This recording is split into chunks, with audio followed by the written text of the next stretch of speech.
dado una tarea fácil de contestar. No sé cómo voy a llenar el tiempo, solo voy a dar la respuesta. La pregunta es, ¿por qué Dios permite la maldad y el sufrimiento en el mundo? Es una pregunta muy importante. Es una pregunta que a un nivel personal es la pregunta que mi amigo Larry King siempre regresa a esta pregunta para demostrar que no puede creer. Hay algunos que son agnósticos, y normalmente es una palabra que usan como si fuera algo noble, pero el equivalente en latín es ignorante, para ponerlo en perspectiva. Pero hay gente que son agnósticos solo porque no les importa saber, no quieren saber. Y hay algunos que son agnósticos que pueden darte una defensa apologética de su agnosticismo. Y digas lo que digas, te llevan a una serie de argumentos de por qué no pueden creer. Y con él siempre es el hecho que hay tanta maldad en el mundo. Así que ¿cómo Dios puede ser bueno? Nunca podemos pasar de ese tema, aunque hemos intentado muchas veces. Una de las justificaciones favoritas para escépticos bíblicos y teólogos liberales en su inhabilidad de aceptar la Escritura es que no pueden resolver el tema de que Dios es bueno y amoroso, sabio, bondadoso, poderoso, y que el mundo es dominado por la maldad en todo tipo de formas. El silogismo podría ser así. El Dios de la Biblia es amoroso. El Dios de la Biblia es bueno. El Dios bíblico es santo, sabio, todopoderoso. Y maldad masivamente existe en este mundo. Por lo tanto, el Dios bíblico no existe. ¿Cómo puedes decirme que Dios es todo amor, bueno, santo, conoce todo, omnisciente, todopoderoso, y explicar que hay maldad? Por lo tanto, en las mentes de algunos, el Dios bíblico no puede existir. Y por lo tanto, la Biblia que presenta a tal Dios no se debe de creer. Y hay algunos que ven esto como un problema tan serio que como que pone al cristiano en una esquina. Y la única opción es patear la bola, cambiar de tema, o hacer fuera de juego con Deuteronomio 29:29, las cosas secretas pertenecen al Señor, y patear la bola hacia el otro equipo. ¿Será esto lo mejor que podemos hacer cuando se nos presiona nuestro arco teológico? En absoluto. Si saben las jugadas divinas, saben que no solo es recatear o llegar a centrocampo, pero hay una respuesta en la Biblia que puede meter un gol. Nos llevará hasta el triunfo y la victoria. La Escritura nos da una respuesta. Y no solo es una respuesta que pueden entender, pero una respuesta que podemos aceptar gozosamente, una respuesta en la cual nos podemos regocijar.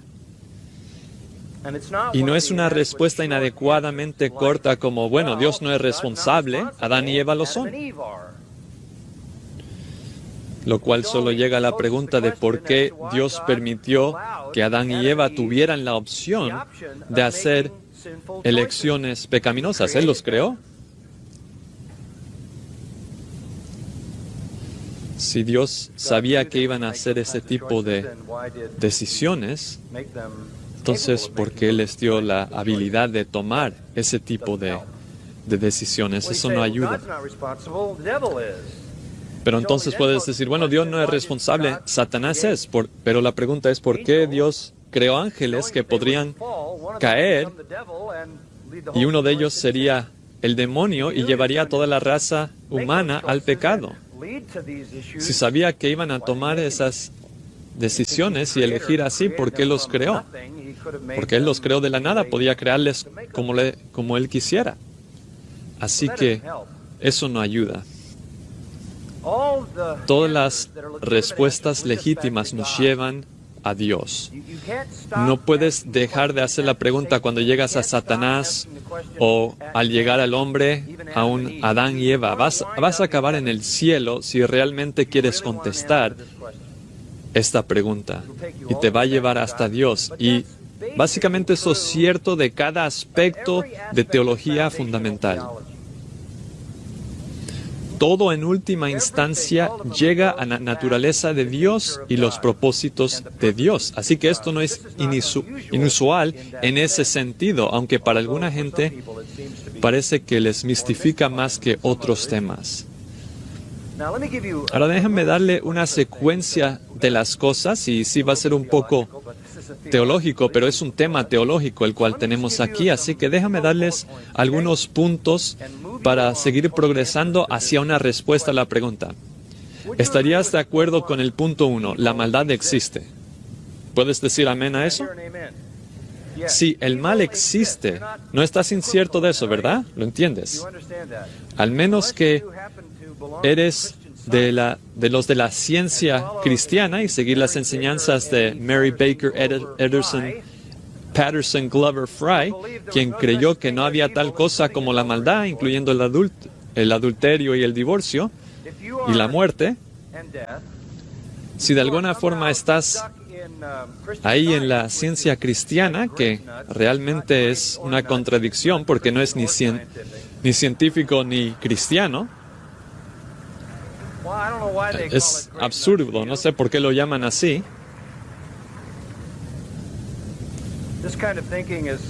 Pero este tipo de pensar es para gente que está loca, que no están realmente tratando con la realidad, están jugando juegos metafísicos. Y todos entendemos que la maldad existe masivamente en una forma que domina en nuestro mundo. Y hay varias formas de entender la maldad, para darles categorías. Primero, la maldad natural, o quizás la palabra calamidad. No estamos hablando de algo moral, estamos hablando de la presencia de aquello que es peligroso, destructivo y letal, que es un reflejo de aquello que es lo más emblemático del pecado, que es la pudredumbre y la muerte. Hay maldad natural en nuestro mundo. Seríamos necios de negar eso. No es un tema personal, es parte de la creación en sí, en su condición caída. No es personal, es externo a nosotros, es temporal. La enfermedad, desastres, catástrofes, desde maremotos hasta bacteria microscópica, desde los virus a volcanes. Este planeta es un lugar peligroso. Es un lugar muy peligroso. Prediqué el último domingo por la tarde un sermón interesante sobre qué dice la Biblia del calentamiento global. ¿Estás listo para esto? Segunda de Pedro 3. Los elementos se derretirán con calor ferviente y toda la tierra será quemada. ¿Ok? Pero eso no va a pasar porque uses laca.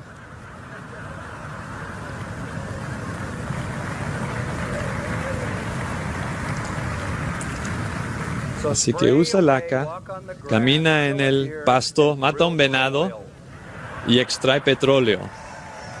Adelante.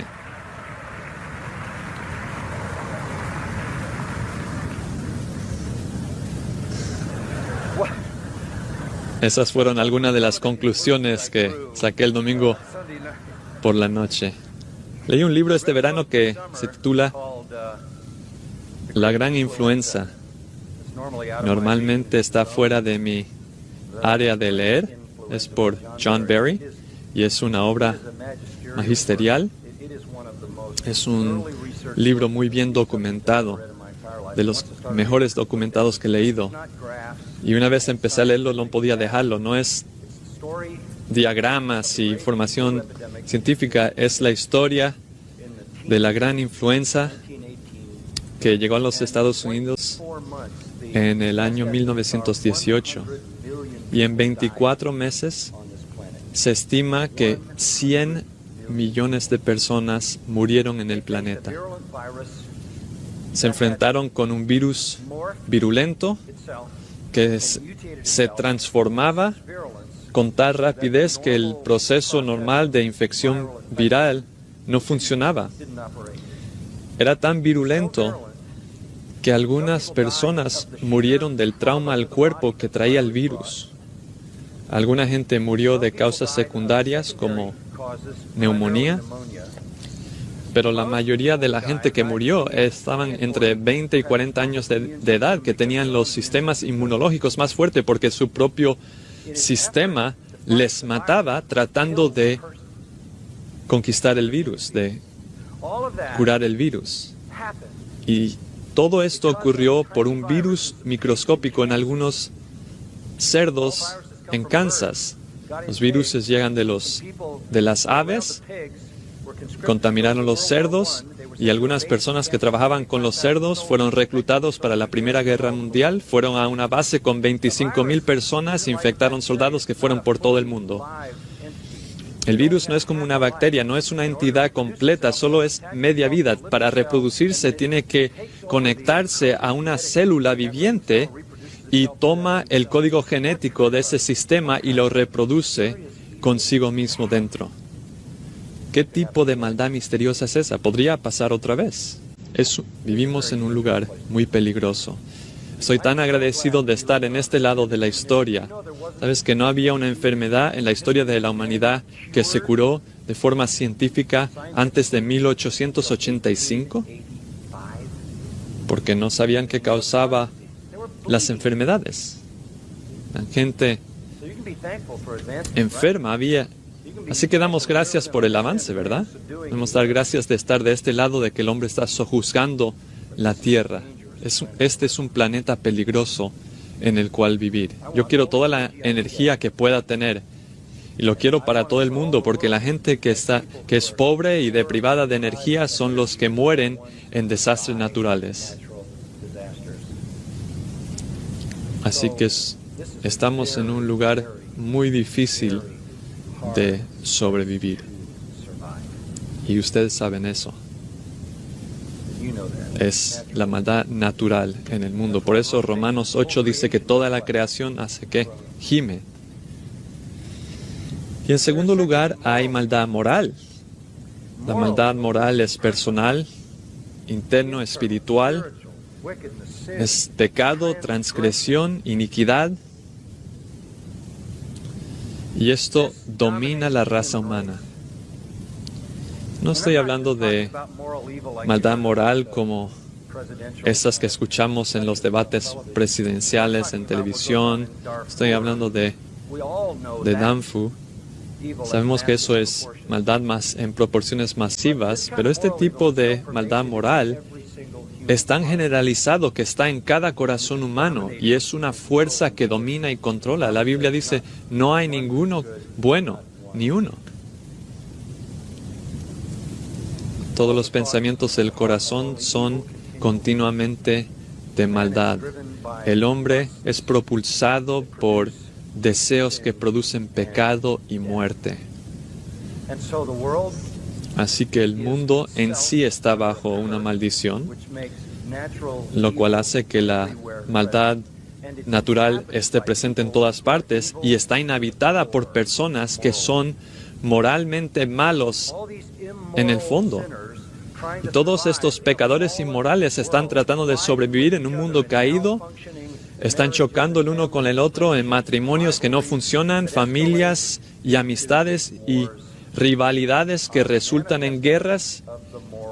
Y esto es evidencia del mal moral en la tierra. En tercer lugar, hay maldad supernatural. No solo hay maldad que está en el corazón del hombre, pero hay una fuerza de seres demoníacos que son tan viejos como la creación, cuando todo se creó, que son entidades espirituales que tienen una tendencia dentro que es corrupta. Son espíritus malignos, son engañadores y mentirosos. Primera de Juan 5:20 dice que todo el mundo yace bajo el poder del maligno, que es el líder de su sistema. Apocalipsis 12 nos dice que una tercera parte de los ángeles santos cayó del cielo y constituye una fuerza de demonios que desarrollan sus ideologías, sus fortalezas, se convierten en las tumbas de personas, como Pablo los describe en 2 de Corintios 10, son seres viles que realmente de alguna forma eran un poco más clandestinos hasta que llegó Jesús, y cuando llegó Jesús hicieron un esfuerzo total para pararle y aparecieron de una forma que no hemos visto en la historia del mundo durante la vida y el ministerio de Jesús. Él estaba demostrando su poder sobre ellos y a la misma vez los estaba desenmascarando la realidad de que existen. Infectan nuestras vidas, como sabemos por el libro de Job. A veces Dios permite eso, como aprendemos de Job y de Pedro y de Pablo, a quien se le mandó un mensajero de Satanás para bofetearle, para mantenerle humilde. Tienen una soberanía delegada en el mundo. Ustedes entienden esto. Satanás es el príncipe de la potestad del aire, tiene un derecho temporal de gobernar sobre todo el sistema del mundo, así que tenemos maldad en un nivel natural, a un nivel humano y también a un nivel supernatural con los demonios que seducen y engañan a la humanidad y están contra los propósitos de Dios y desarrollan sistemas falsos religiosos. Son traficantes de doctrinas de demonios y vaya si son sofisticados. Uno de los más prominentes en la actualidad es el mormonismo, que hace un esfuerzo total para ser aceptado como una forma de cristianismo. Tienes que entender esto. Nada es más pagano explícitamente que el mormonismo. Es más como el hinduismo que como el cristianismo. El cristianismo tiene un Dios, los mormones tienen millones. Eso debe de ser bastante para verlo. Ellos creen en millones de dioses que se convierten en dioses, que un Dios creó al Dios que creó al mundo y que el Dios que creó el mundo tenía algún tipo de sexo espiritual con una diosa madre que produció a Jesús. La astucia de esto, poniéndolo en un contexto moral, aunque sea superficial, con un tipo de compromiso con las familias y darle una fachada de ser aceptable, de moralidad, solo hace que sea más letal. ¿No luchamos contra qué? Carne y sangre. Principados, potestades. Hay una estructura, hay un orden en el mundo demoníaco. Y solo para añadir una cuarta, hay una maldad que va a durar para siempre. Y yo lo llamo la maldad del infierno.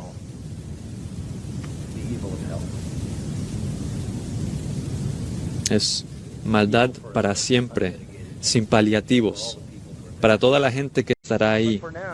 Y no solo está presente en nuestro mundo la maldad, es completo, es sutil, es poderoso, dominante, está fuera de nosotros, dentro de nosotros, alrededor de nosotros. Así que empezamos con lo obvio. La maldad existe. Y no solo es mínimo y solo son el tipo de cosas que vemos en la tele y leemos en cuanto a la esfera criminal o la esfera social, lugares necesitados en el mundo, está en todas partes, dentro de todos, está fuera de control y es un mal sistémico. La segunda cosa que podemos afirmar es que Dios existe. El mal existe y Dios existe. El Dios de la Biblia es el único y verdadero Dios viviente. Él es el Dios quien las Escrituras revelan que es, porque las Escrituras son su autorrevelación. Él es el Dios que revelan las Escrituras, y las Escrituras nos dicen que Él es el único Dios. Él es Trinidad, pero es un Dios en tres personas. Él es el único Dios y Él es, de acuerdo a las Escrituras, absolutamente soberano. Y con eso lo que estoy diciendo es que está a cargo de todo, está en control de todo, todo. Él controla todo. Él creó todo de la nada, lo controla y cumplirá todo.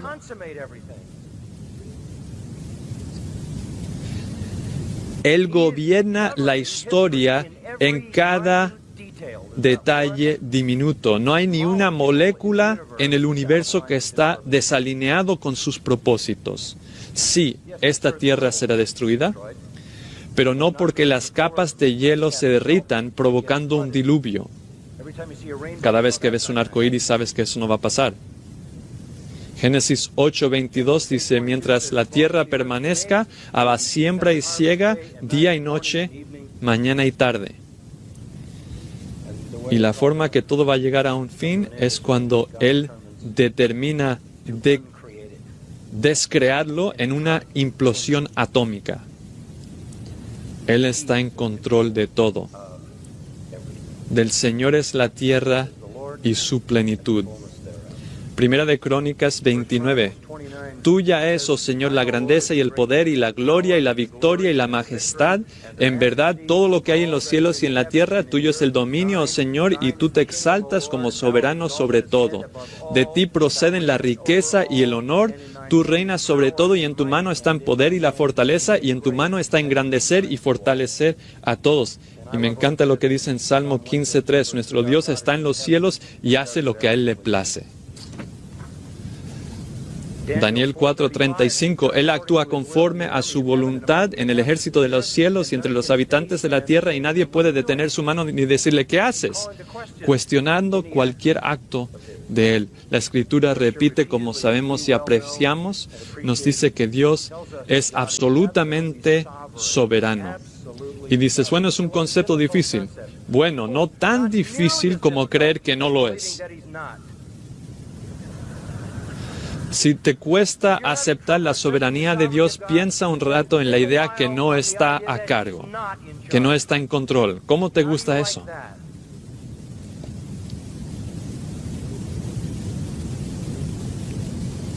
Estoy tan agradecido que Él está en control. Y eso es parte de ser Dios, no es una exageración.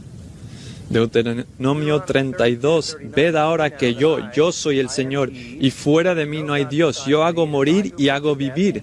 Yo hiero y yo sano, y no hay quien pueda librar de mi mano. Dios nos está protegiendo de la idea que Él pudiera tener un propósito para la maldad. Éxodo 4:11. El Señor le dijo a Moisés, ¿quién hizo la boca del hombre? ¿Quién le hace sordo o ciego? ¿No soy yo el Señor? Salmo 105. Dios pidió una hambruna para la tierra. Segunda de Reyes 17:25. No temieron a Dios, por lo tanto el Señor mandó leones que mataron a algunos de ellos. Así que para todos esos que quieren excusar a Dios de esta situación, Él está bien y no evita esta situación. Lamentaciones 3, 37 y 33. ¿No es de la boca del Altísimo que tanto lo bueno como lo malo salen? No estoy seguro cómo alguien podría negar el hecho que Dios existe como soberano y permite la maldad, especialmente si leen el libro de Génesis y leen del diluvio. ¿Cuántos habitantes había en el mundo cuando llegó el diluvio? He escuchado estimado de 10 millones a 100 millones, dependiendo en la rapidez con la cual se multiplicaban al vivir 900 años. ¿Se imaginan si hubiera familias de escuela en casa en aquellos días?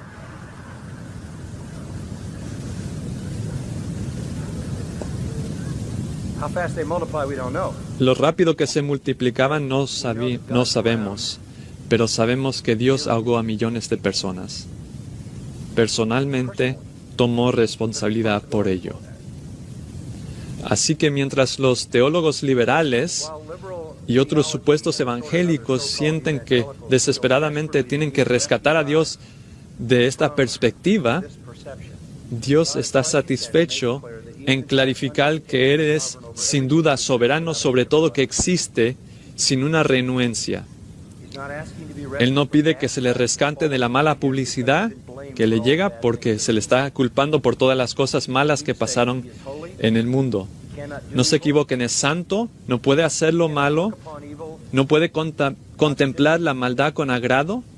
Es el Dios que es incapaz de hacer nada inicuo. Es santo, santo, santo, pero está satisfecho dejando la responsabilidad por la existencia de la maldad y hasta su acción con él mismo.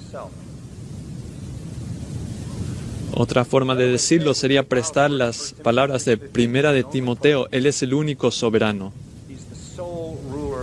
Él es el único soberano del universo. Y porque hace lo que hace, Jesús nos da una buena perspectiva de eso en Mateo 11 cuando dice: así, Padre, porque así te pareció bueno. Hace lo que quiere. Job 23, 11. Él habló, se hizo. Salmo 33. Él habló y fue hecho. Él mandó y todo se confirmó. El Señor hace nulo el consejo de las naciones, frustra los designios de los pueblos. El consejo del Señor permanece para siempre, los designios de su corazón de generación en generación. Salmo 103, 19. El Señor ha establecido su trono en los cielos y su reino domina sobre todo. Isaías 14, 27. Si el Señor de los ejércitos lo ha determinado, ¿quién puede frustrarlo? Y en cuanto a su mano extendida, ¿quién puede volverla atrás? Isaías 46, 9. Acordaos de las cosas anteriores ya pasadas, porque yo soy Dios y no hay otro. Yo soy Dios y no hay ninguno como yo.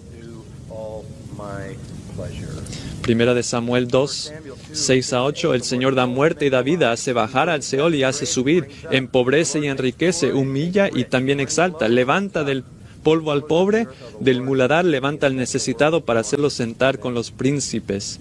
Amos 3, 6. Si sucede una calamidad en la ciudad, ¿no la ha causado el Señor?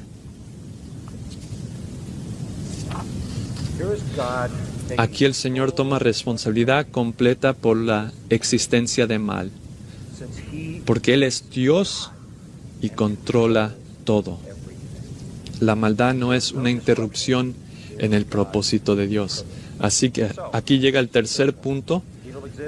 La maldad existe, el Dios soberano existe, inescapable. El punto tercero es que Dios desea que el mal exista. Él decreta que exista el mal. Y hay escrituras, no quiero sobretrabajar el punto, pero darles uno en cuál pensar. Isaías 45, del 5 al 7. Yo soy el Señor, no hay otro, no hay ningún otro. Fuera de mí no hay Dios. Yo te ceñiré aunque no me has conocido, para que sepa que desde el nacimiento del sol hasta donde se pone, no hay ninguno fuera de mí. Yo soy el Señor y no hay otro, el que forma la luz y crea las tinieblas, que causa bienestar y crea calamidades. Yo soy el Señor, el que hace todo esto. Versículo 9. Ay del que contiende con su hacedor, el tiesto entre los tiestos de la tierra. ¿Dirá el barro al alfarero, qué haces? ¿O tu obra dirá, el que no tiene manos? Ay de aquel que diga al padre, ¿qué engendras? O a la mujer, ¿qué das a luz? Así dice el Señor, el Santo de Israel y su Hacedor: preguntadme acerca de las cosas venideras, tocante a mis hijos, y dejaréis a mi cuidado la obra de mis manos. Yo hice la tierra y creé al hombre sobre ella, y extendí los cielos con mis manos, y di órdenes a todo su ejército. Vez tras vez, Dios toma responsabilidad completa por la existencia del mal y su despliegue en este mundo. En este punto, el pánico llega al corazón de los arminianos. Se les ponen los ojos en blanco, se les dificulta la respiración y se le acelera el corazón. Les sudan las manos. Ellos estaban bien con que el mal existe, que Dios existe, que Dios es soberano, mientras limita su soberanía y su conocimiento. No quieren negar el poder de Dios, no quieren negar el conocimiento de Dios, solo quieren limitarlo. Este ataque de pánico les da porque no pueden permitir que Dios sea responsable por la maldad y quieren salvar a Dios de un fin peor que la maldad, ser responsable que la existencia de la maldad en el mundo. ¿Y cómo lo hacen? Bueno, reinventan a Dios. Y tienes que entender, es un Dios disminuido. Mientras que la Escritura nos manda a exaltar a Dios y levantarle en alto, el Dios reestructurado o reconstruido, como podríamos decir, es una deidad disminuida. Tienen que bajarle en algún punto. Y realmente solo tienes dos opciones. Algunos dirían, Dios tiene poder limitado. No puede detener la maldad. No puede detener a la maldad. Ya sea porque no tiene el poder en su naturaleza o porque ha querido limitar ese poder en alguna forma. De todas formas, Dios es limitado en poder. Es incapaz de detenerlo. Eso lo escuché tantas veces como un joven. Cuando hacía la pregunta, diría algo como, ¿por qué Dios no detiene la maldad en la tierra? Y me responderían, bueno, Él no lo empezó. Y escucharía ilustraciones del púlpito como, bueno, si vieras una pelea y tú no lo comenzaste, tú a lo mejor no lo vas a detener. Esas respuestas no me ayudaron.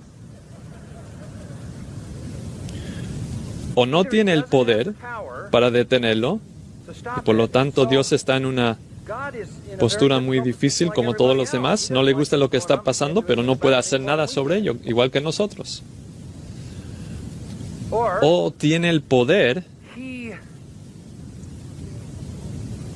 pero de alguna forma está limitado en su conocimiento de lo que está ocurriendo. Así que le sorprende cuando ocurre. Agarra desprevenido. ¿Piensas que ese es un concepto laico? No lo es. Detrás de eso hay una teología que se llama teología de proceso. ¿Has escuchado de eso? Es mejor, honestamente, si no has escuchado de ello. Esto es lo que dice la teología de proceso. Dios está en proceso. Él está desarrollando. Y cuantas más cosas ocurren, más información obtiene y mejor sabe tratar con ello. ¿En serio? Esa es la teología del proceso. Dios está mejorando en hacer su trabajo de Dios. Nada enseña como la experiencia, ¿cierto? Es una deidad en proceso. Está convirtiéndose en lo que todavía no es, pero lo que será finalmente lo que debe de ser. También encontramos otro pequeño grupo de teólogos en esta categoría de conocimiento limitado y ellos se conocen por el grupo abierto.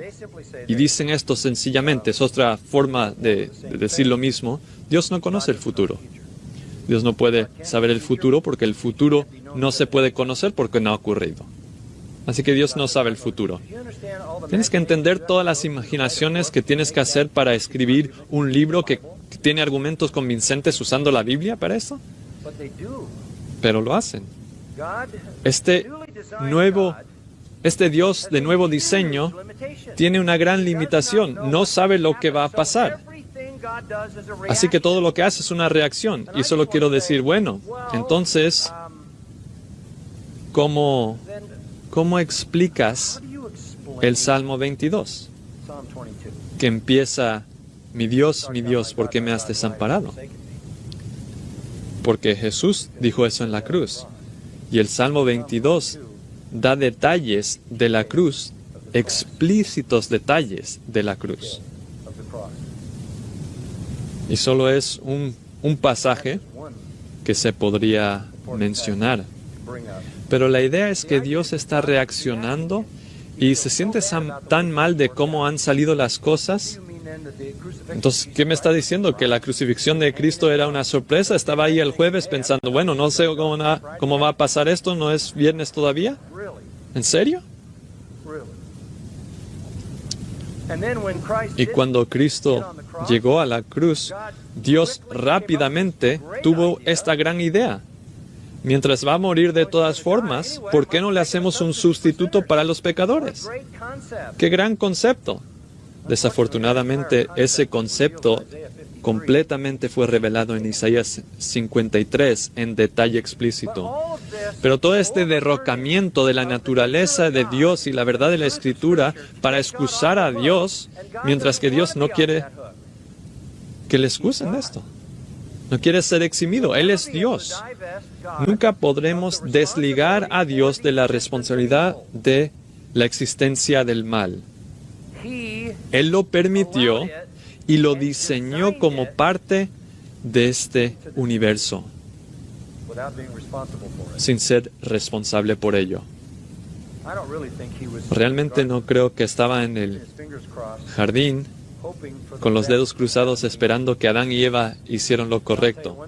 Te digo una cosa, si el pensar positivamente no funciona para Dios, tú puedes olvidarte de eso. No va a funcionar para ti tampoco. No, puede ser cualquier cosa que quieras hacer, ¿verdad? Como él no sabía qué iba a pasar, tenía que ajustar con todo lo que le sorprende en el camino. No solo es necedad, pero te lo hago notar porque es un esfuerzo que se hace por teólogos educados que quieren sacar a Dios de debajo de la responsabilidad del mal. Todos se unen a la causa de Kushner. ¿Se acuerdan de ese rabino que escribió el libro Cuando cosas malas ocurren a gente buena? Bueno, el problema con ese título es que no hay gente buena. Pero esa es su perspectiva. Él sabía que Dios era el tema. Y en el problema del mal vas a llegar a Dios. Nunca vas a separarte de eso al menos que crees un nuevo Dios. Y esa es blasfemia suprema. Violas o transgredes los mandamientos cuando haces esto. Estás creando un ídolo, estás creando un Dios como te conviene. No puedes excusar a Dios. Todo este tipo de respuestas llegan de personas que tienen una teología propia deformada, una perspectiva deformada de Dios.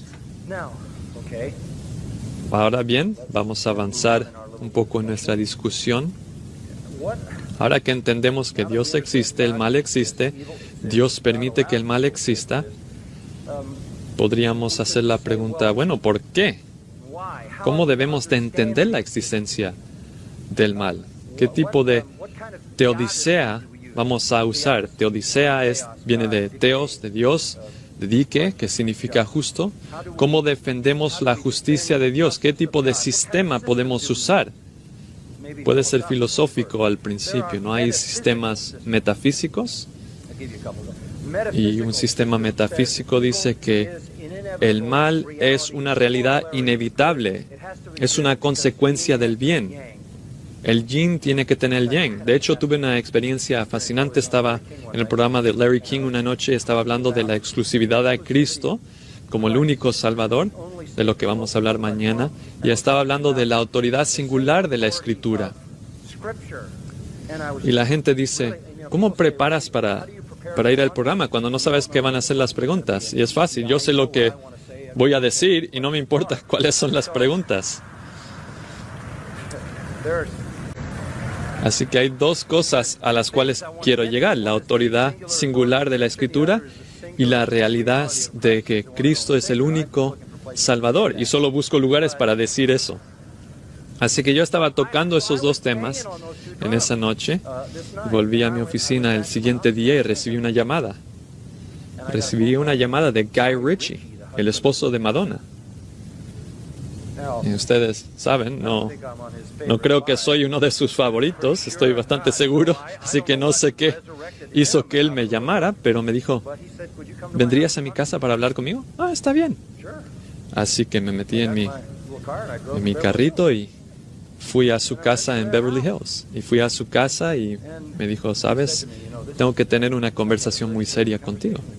Y dije, oh, ¿de verdad? Y dije, esto es excelente. ¿Cuál es el tema? Y él dijo, tú eres tan dogmático. Tú eres tan absoluto en tu afirmación de la verdad. Estás desequilibrando el universo. Wow.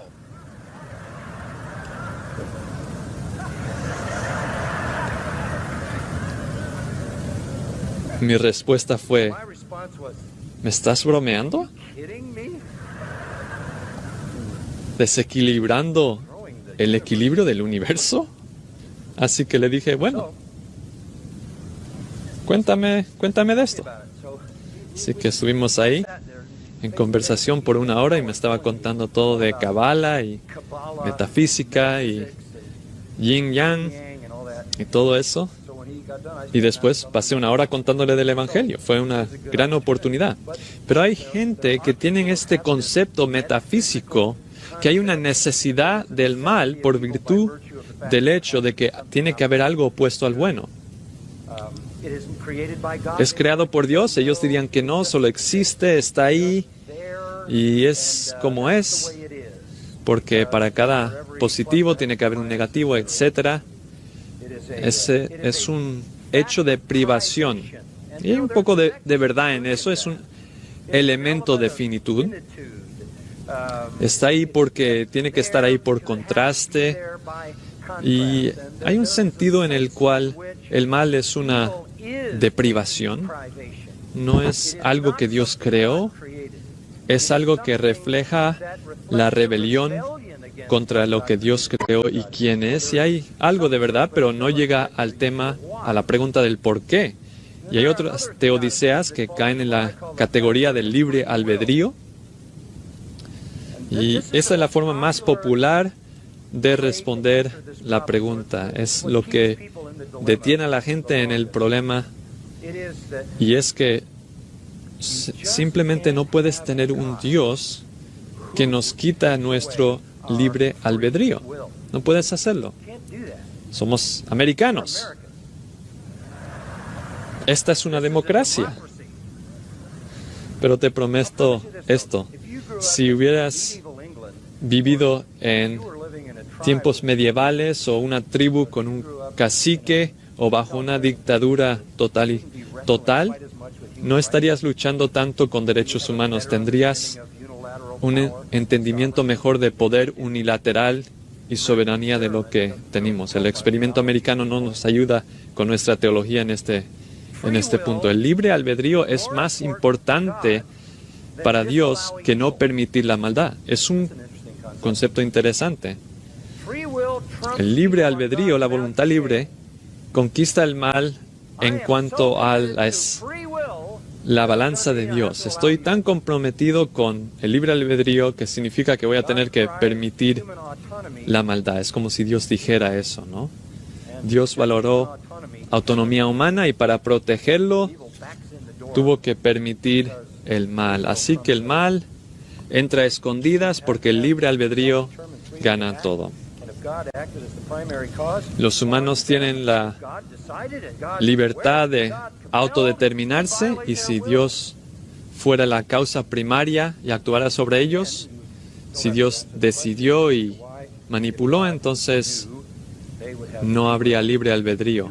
Y tendrías que hacer la pregunta, si Dios sabía que habría libre albedrío y la gente haría decisiones malas, ¿por qué les hizo capaz de hacerlo? Así que para diseñar un Dios que tiene conocimiento limitado, o un Dios que tiene poder limitado, o un Dios, escucha esto, que preferiría hacer nuestra voluntad que la suya, es diseñar un Dios que no está en la Biblia.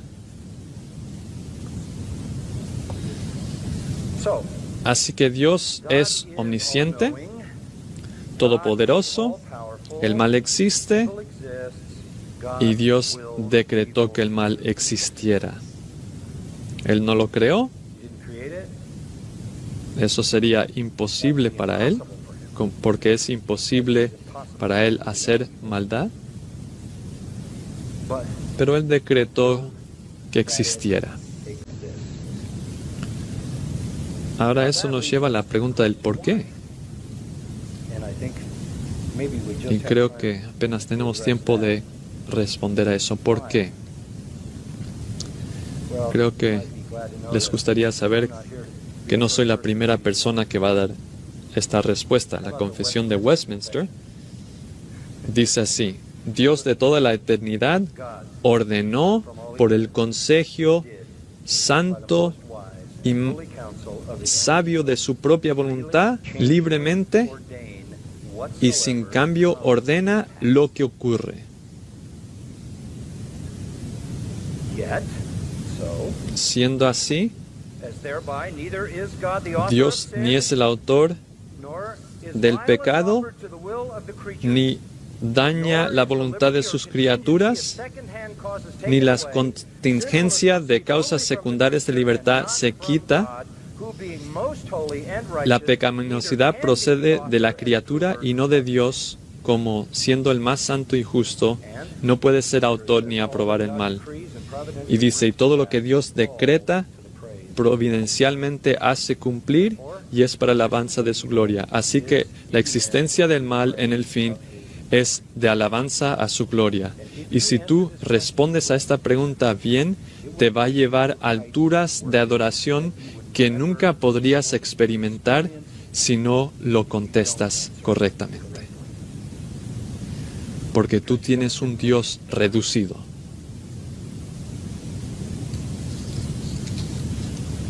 La razón que Dios decretó el mal es para su propia gloria. Pregunta sencilla. ¿Es Dios más glorioso porque existe el mal o es menos glorioso porque el mal existe? Déjame decirte esto. Dios es hecho infinitamente más glorioso por la existencia del mal. Le alabamos por lo que Él ha hecho para conquistar el mal, para triunfar sobre el mal. Así que nuestra jugada ganadora en el libro de jugadas, escucha algunas cosas de Romanos 9, si quieren ir ahí en sus Biblias. Eso fue introducción. Ahora voy a ir al texto. Romanos 9. Pero voy a hablar de varios otros pasajes antes de llegar ahí. Quiero que capturen esta palabra si pueden. Hay una afirmación maravillosa en Romanos 3:5 y dice así: nuestra injusticia, aquí está la palabra clara, resalta la justicia de Dios. Nuestra injusticia demuestra la justicia de Dios. En otras palabras, nuestra injusticia, y en ese caso está hablando particularmente de Israel, nuestra injusticia, nuestro pecado, nuestra condición caída, nuestra iniquidad, corrupción, pone la justicia de Dios en despliegue, muestra la justicia de Dios. Y eso es singularmente la realidad en la cruz. ¿No es cierto? Donde ves la manifestación completa de la justicia de Dios desplegada. Mientras Él castiga al Hijo Santo, sin mácula, por nuestros pecados, para satisfacer necesariamente su justicia. Romanos 10, Pablo dice que los judíos tienen un problema. No entienden la justicia de Dios. ¿Qué quieres decir con eso? No saben cuán justo Dios es y cómo se refleja. Ellos tratan de establecer su propia justicia.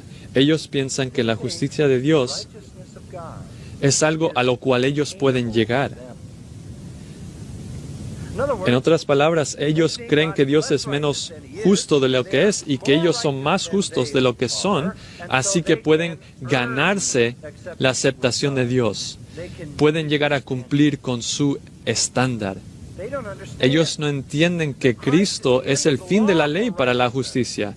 Nunca entenderás la justicia de Dios hasta que vayas a la cruz. Y ahí verás que con lo bondadoso y amoroso y misericordioso que es Dios y cuán dispuesto está de perdonar al pecador, aún así tiene que castigar infinitamente a un sustituto para lidiar con su justicia. No sé si has meditado en esa escena de la cruz, pero de las 9 de la mañana hasta las 12, cuando está en la cruz, dice algunas cosas Jesús. Primero, Padre, perdónales, y luego, hoy vas a estar conmigo en el paraíso, y luego hay una oscuridad. Y esa oscuridad dura 3 horas, y no dice nada en este tiempo.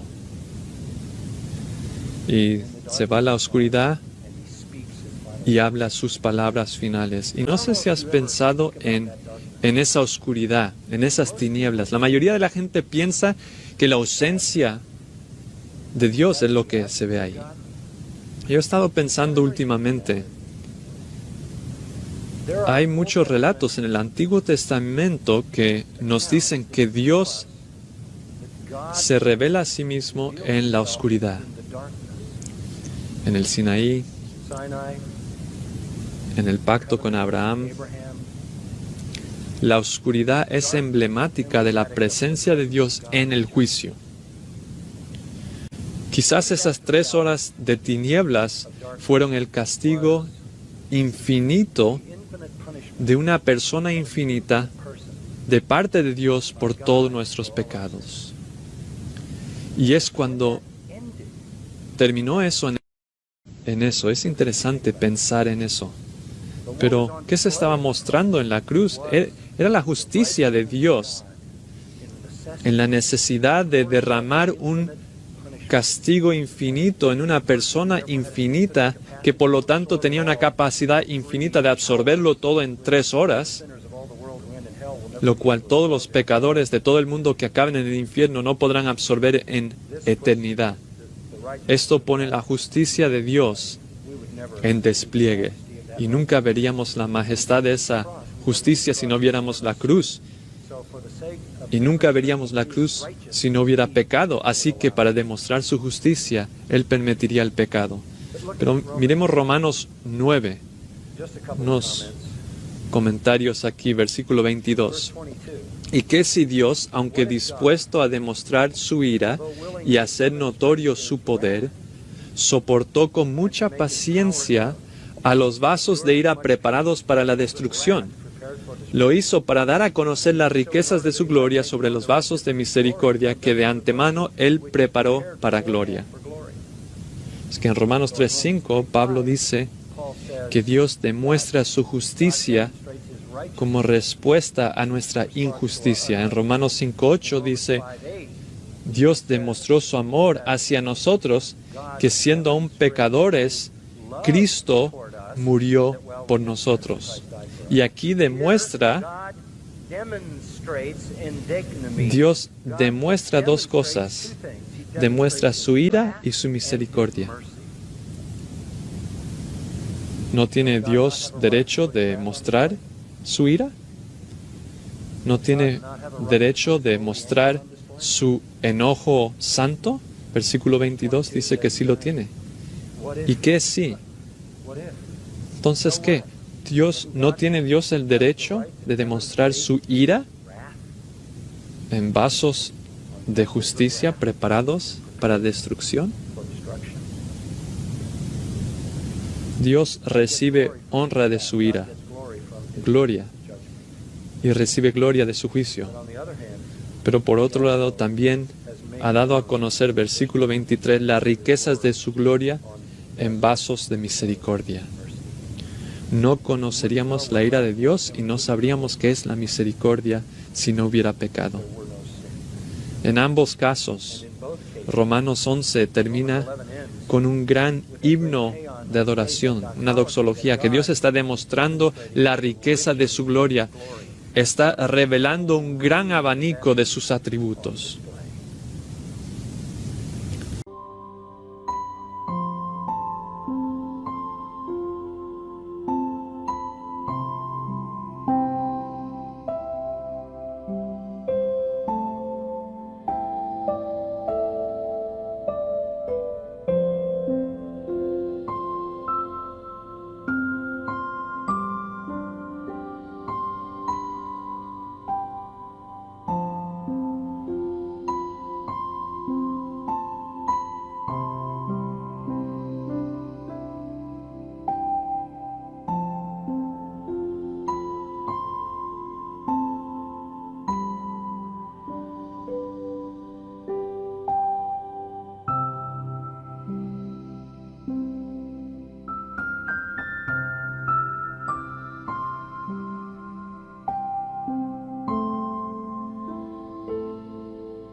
En Apocalipsis, capítulo 15, escucha esto.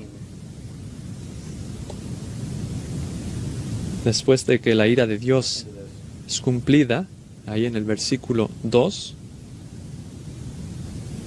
en Apocalipsis 15,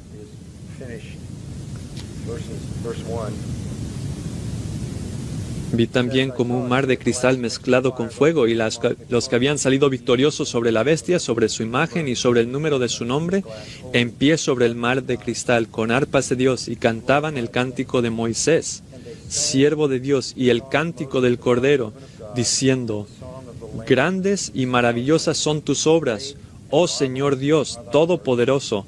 Justos y verdaderos son tus caminos, oh Rey de las naciones. Oh Señor, ¿quién no te temerá y glorificará tu nombre? Pues solo tú eres santo. Porque todas las naciones vendrán y adorarán en tu presencia, pues tus justos juicios han sido revelados. Dios pone su justicia en despliegue, en la manera que confronta y trata con el pecado, y esa se convierte en la esencia de nuestra adoración celestial. Quizás la ilustración más grande de esto es entender el mal más grande que el mundo jamás ha hecho, el asesinato de Jesús. El mal más grande que los hombres jamás han llevado a cabo, la crucifixión del Hijo de Dios, fue, de hecho, decretado por Dios mismo. Hechos 2:22. Varones israelitas, escuchad estas palabras. Jesús el Nazareno, varón confirmado por Dios entre vosotros con milagros, prodigios y señales que Dios hizo en medio de vosotros a través de él, tal como vosotros mismos sabéis. A este entregado por el plan predeterminado y previo conocimiento de Dios, clavasteis en una cruz por manos de impíos y le matasteis. La maldad más grande que ha hecho la raza humana, la ejecución del Hijo de Dios con sarcasmo burlador, fue de hecho un plan predeterminado por Dios para mostrar su justicia. En el capítulo 4 de Hechos, porque en verdad en esta ciudad se unieron tanto Herodes como Poncio Pilato juntamente con los gentiles y los pueblos de Israel contra su santo siervo Jesús, a quien tú ungiste para hacer cuanto tu mano y tu propósito habían predestinado que sucediera. Los escritores de la Escritura lo entendieron perfectamente. Solo un pasaje final. Una charla difícil de Dios, Job 38, y es una conversación difícil, palabras duras sobre este tema. Job, recuerdan, está preguntando, haciendo todas esas preguntas en cuanto a por qué Dios ha hecho lo que ha hecho y ha permitido todo esto que ha sufrido y toda esta maldad que ha llegado a su vida y esta calamidad. Y fue un hombre bueno y justo. Así que el Señor le pregunta del torbellino y le dice: ¿quién es este que oscurece el consejo con palabras sin conocimiento? Bueno, es una sentencia directa, ¿no? Ahora ciñe tus lomos como un hombre, y yo te preguntaré y tú me dirás. Sarcasmo divino. Ah, está bien, Job. Dime tú lo que yo debería de haber hecho para hacerlo mejor. Y por cierto, ¿dónde estabas tú cuando yo echaba los cimientos de la tierra? Dímelo si tienes inteligencia. ¿Quién puso sus medidas, ya que sabes? ¿O quién extendió sobre ella cordel? ¿Sobre qué se asientan sus bases? ¿O quién puso su piedra angular cuando cantaban juntas las estrellas del alba y todos los hijos de Dios gritaban de gozo? ¿Quién encerró con puertas el mar cuando irrumpiéndose salió de su seno? ¿Cuando hice de una nube su vestidura y de espesa oscuridad sus pañales? ¿Cuando establecí los límites y puse puertas y cerrojos? Y dije, hasta aquí llegarás, pero no más allá. Aquí se detendrá el orgullo de tus olas. ¿Alguna vez has mandado la mañana, Job, y hecho conocer al alba su lugar para que eche mano a los confines de la tierra? ¿Has entrado hasta las fuentes de la tierra o andado en las profundidades del abismo? ¿Te han sido reveladas las puertas de la muerte o has visto las fuerzas de densa oscuridad? ¿Has comprendido la extensión de la tierra? ¿Dónde está el camino de la morada de la luz y la oscuridad? ¿Dónde está su lugar? ¿Quién ha abierto un canal para el turbión o un camino para el rayo? Y sigue así. Es un choque tras otro. ¿Puedes tú atar las cadenas de Pleiades o desatar las cuerdas de Orión? ¿Haces aparecer una constelación a su tiempo? ¿Conduces la osa a sus hijos? ¿Entiendes cuán tonto es poner este tipo de preguntas y cuestionar la naturaleza y los propósitos del Dios? Luego le dice en capítulo 1, ¿sabes cuándo nacen las cabras montesas? Y luego habla de todo tipo de animales, avestruces, caballos y otras cosas. Y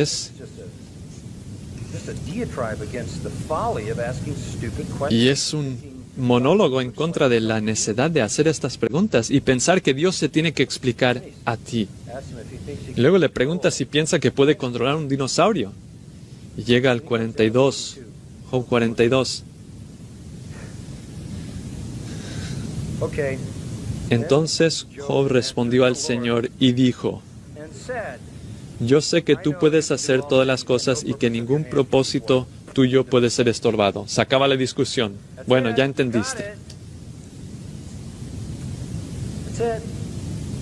¿Quién es este que esconde consejos sin sabiduría? Por lo tanto, he declarado lo que no entendía. Lo reconozco. Y la parte preciosa de esto, versículo 5, dice: había escuchado de ti con mi oído y tenía cierto entendimiento, pero después de todo eso, realmente te veo y me arrepiento en polvo y ceniza. Pero que deja a Dios ser Dios y adórale por el soberano que es, desplegando la gloria de su propia naturaleza a través de la misericordia y la ira, lo cual requiere maldad. Este es nuestro Dios. Te voy a decir esto. No quiero vivir en un mundo donde el mal controla a Dios. No existe tal mundo. Pero esa es la elección que tienes que hacer. ¿Tienes que creer en un Dios que está en completo control de la maldad o crees que el mal está en control de Dios y está reaccionando lo mejor que puede? Ese no es el Dios de las Escrituras. Te adoramos, Señor, con agradecimiento. Estas cosas de muchas formas son sencillas de entender y aún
así misterios para nosotros, pero no hay misterio en el propósito que tú demostraste, demostrar tu justicia, demostrar tu amor, demostrar tu ira, tu misericordia, demostrar para siempre tu gloria a través de permitir la maldad en este mundo y a través de triunfar sobre ello. Y si pensábamos por un momento que tú no estabas en control de la maldad, no tendríamos ninguna garantía que no resurgiría de nuevo en el cielo. Y el cielo no sería el cielo de las Escrituras, donde no hay pecado y no hay corrupción y no hay muerte. Tú estás en control sobre ello. Y cuando su día acabe y tú hayas cumplido tu muestra, viviremos para siempre en las glorias del nuevo cielo y nueva tierra, donde el mal nunca, nunca existirá otra vez, porque tú eres soberano. Te adoramos, te alabamos y descansamos en esta gran confianza, dándote gracias que todo esto se nos ha dado a nosotros por la gracia que ha llegado en Cristo Jesús. Oramos en su nombre. Amén.